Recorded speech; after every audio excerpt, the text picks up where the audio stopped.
Have you ever waited to go to bed until you knew for sure he was asleep? Did you know his snoring patterns so well that you would know he was in a deep enough sleep that you could crawl in without waking him? Were you ever afraid to go to bed at night with your husband? Did you strategically wait for that moment where you knew he was sound asleep and that you wouldn't wake him? And then that moment when you're laying in bed and then you feel him touch your back and it sends like shivers down your spine because you know what he's expecting and you know that you don't have it to give. Have you ever done this? Have you ever laid there and thought, well, but I'm the wife and I don't want to disappoint him. And as a Christian, somewhere along the lines, I had it confused with disappointing God. Have you ever done this? For a long time, because of his words mainly, I questioned myself. What's wrong with me? Why doesn't intimacy come easily and comfortably for me? Is there something wrong with my body? Or is there something wrong with the marriage and my body is responding to it? That's far more likely. What if my body was just responding to a marriage that wasn't safe? I spent many nights waiting until I knew he was asleep before I would go to bed because I was afraid. I didn't want to wake him up. I had nights where I would lie in bed and peek through the sheets at what he was looking at on his phone and the agony that that caused within me. But I wanted to talk today about the fear of going to bed, the fear of intimacy, and then the blaming of ourselves. Well, something's got to be wrong with me. There were mornings where I'd wake up and he would just be so upset and insult me. Something's wrong with me. And yet, I knew deep down inside that it wasn't an issue with me. It was an issue with our marriage. It was the constant destruction during the day and the lack of building into the marriage that caused this. I recently pictured something because this is just how I think. And picture this with me. If my husband were to have taken me and the kids for a drive, just go with me on this. I would go, I would be the passenger, and he would be in control, steering, and that is how I thought it was always to be. And on this busy trip, I was constantly making sure the kids were happy, solving any disagreements that might be going on. And I had no idea where we were going. He was quiet, and I just knew, well, this is where I belong. And so I was busy taking care of the kids, making sure everybody was happy. Camera's being weird. And then finally, after a long drive, and I'm exhausted, we park at a campsite and we go over to a picnic table and he sits me down. Kids are off playing, running. Let's just imagine that. And then he says, I'm hungry. What'd you make for dinner? And I'm looking around and I don't have any food. Why didn't you make dinner? I'm hungry. This is dinner time. And I panic. Oh no, I've let him down. But there was no preparation, there was no conversation, there was no planning, there was no building up. And so I had nothing to work with. And I sit there in fear of letting him down and therefore letting God down. if we had planned a trip and had decided we were going to camp, and he helped get the trailer filled up, and I was excited, went shopping, got some wonderful camping foods, and we prepared together, worked together, laughed together, spent the day together getting ready for our trip. And then we got to the campsite after long conversations in the car, laughter, him being involved with the children. I would be feeling so safe and excited for what's happening next. And if we were to get out at that park bench in that scenario, and then he were to say, "Wow, I'm so hungry," it would be completely different. My response would be completely different because he and I would have built during the day, during the weeks, together. We would have been in communication. There would have been love between us, preparation, excitement, bonding, friendship. And I'd be so excited to go in and get the steaks or whatever I had purchased for that dinner. And I'd be responding to his request with excitement because, hey, I got decorations for this table too.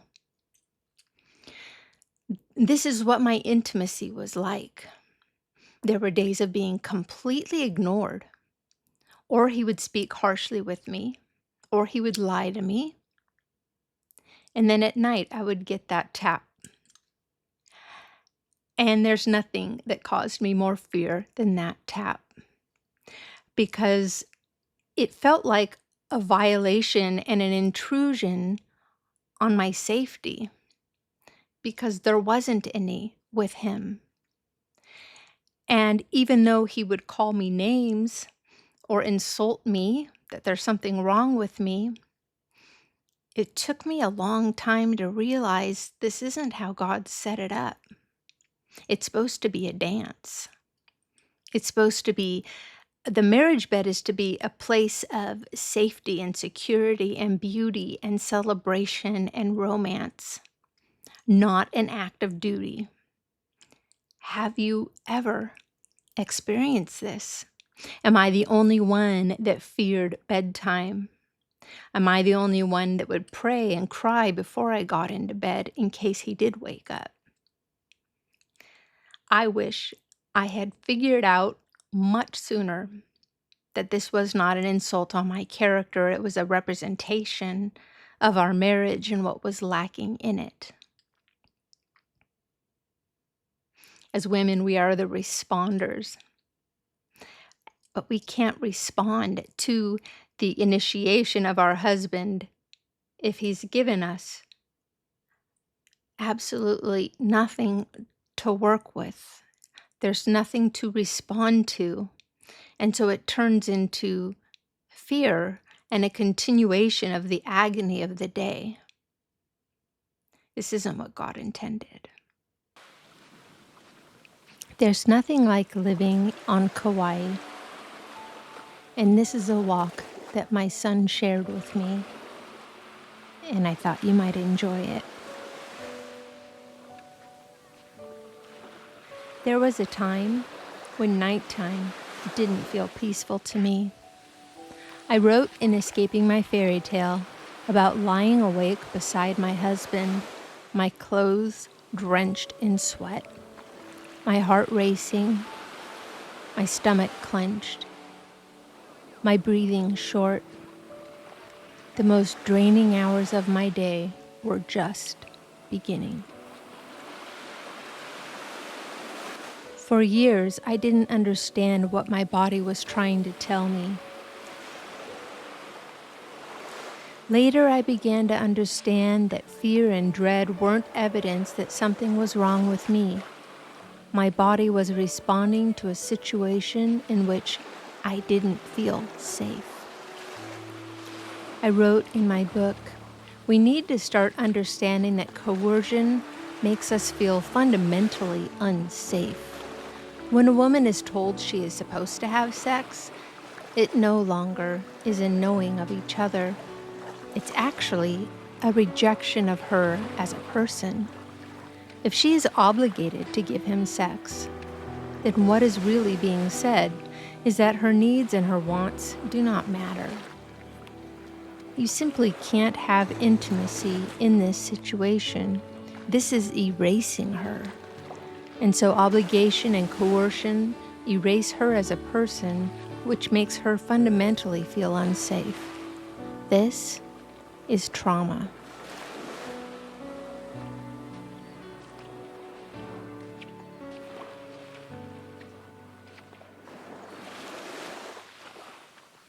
I had a period of time where I thought I didn't deserve to feel safe and loved. It became my normal to be on edge, to be anxious, and then to go into bed with this man who hadn't built any bond of love and coziness. To this day, we were married for almost 37 years. I can't remember a time we sat on the sofa and he put his arm around me to watch a show. It just didn't happen. There were never those little moments of love and touch during the day that would sort of be a building to the evening, to the nighttime intimacy. It was the opposite. And so the bed became a place of fear for me. It became a place of violation. It became a place where I just wanted to avoid at all costs. And I've heard, wow, like there's quite a few Christian women who actually live in separate bedrooms. They're still married for the kids, or because she thinks divorce would displease God. And I can take his harm all day as long as I'm safe at night, have my own little cozy bedroom, and then get up after that night's sleep to do it all again the next day. This isn't what God intended. We are often taught that this is what a Christian marriage is, but it's not. If she feels like she can't say no, then she can't truly say yes. And then I found the words for something I had lived without knowing what to call it. Sexual coercion is any time that you have sex in order to prevent something bad from happening, to keep him from getting angry, to manage his mood, to keep the peace. Because you were taught that saying no made you a bad wife. I thought something was wrong with me because I dreaded bedtime. But my body knew I wasn't safe. And today, I know what peace feels like.